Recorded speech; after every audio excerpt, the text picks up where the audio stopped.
As we move ahead in our foundational anchors, I want to introduce communication.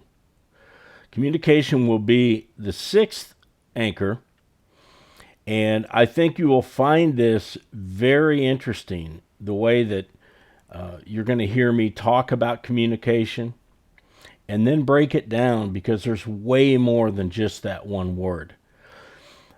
Please join our giant, growing coaching community, and that's what's cool about the internet, is we are bringing folks in all the time. Subscribe to this channel and like the video. All right, communication. So let me ask you a question. As a coach, do you teach shooting? Yes, everybody does. Do you teach dribbling? Yes. Do you teach passing? Yes. Do you teach how to get open for shots off the dribble? Yes. Do you teach how to get open for shots without the dribble? Do you teach a defensive stance? Do you teach vision? Do you teach rotation defensively? Do you teach floor position relative to ball and man? And I could go on and on and on, and the answer every time would be yes.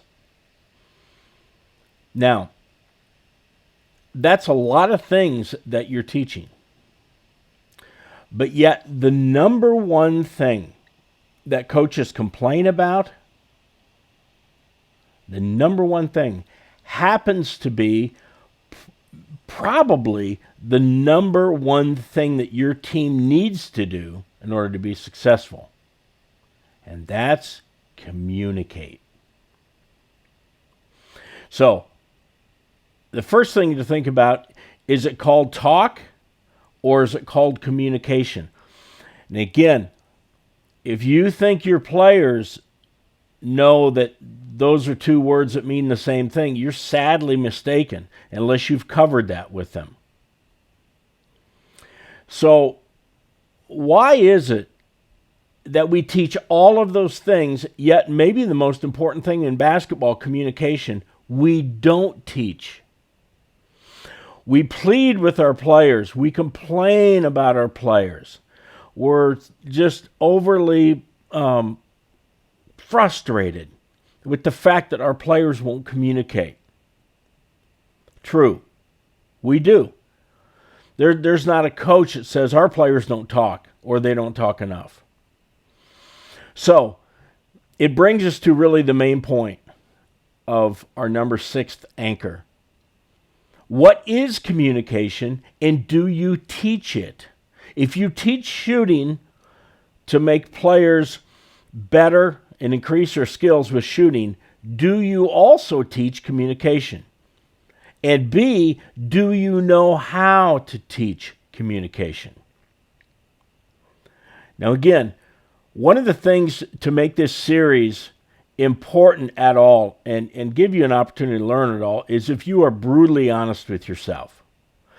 And if you think that pleading with players to talk on the floor is teaching them how to talk, doesn't work that way. Would you teach your players defensively how to get in a stance and how to rotate? Okay? And expect them to do it? Yes. Let's say you didn't coach anything with defense. Nothing. Would you expect your team to be one of the state's best defensive teams? Well, of course not. That's ridiculous. Same for communication. So I'm going to leave you with this. What is communication to you? It's not the same as the guy 10 miles away in the next school. You have to define it with your players. Define it with yourself first.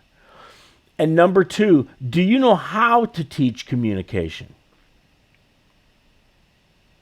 And in another video, I'm going to break down exactly how to teach communication. But in this video, I just wanted you to decide whether you teach it or not. Because if you don't teach it, you really don't have the license to scream at your players and pull guys out of the game because they didn't communicate.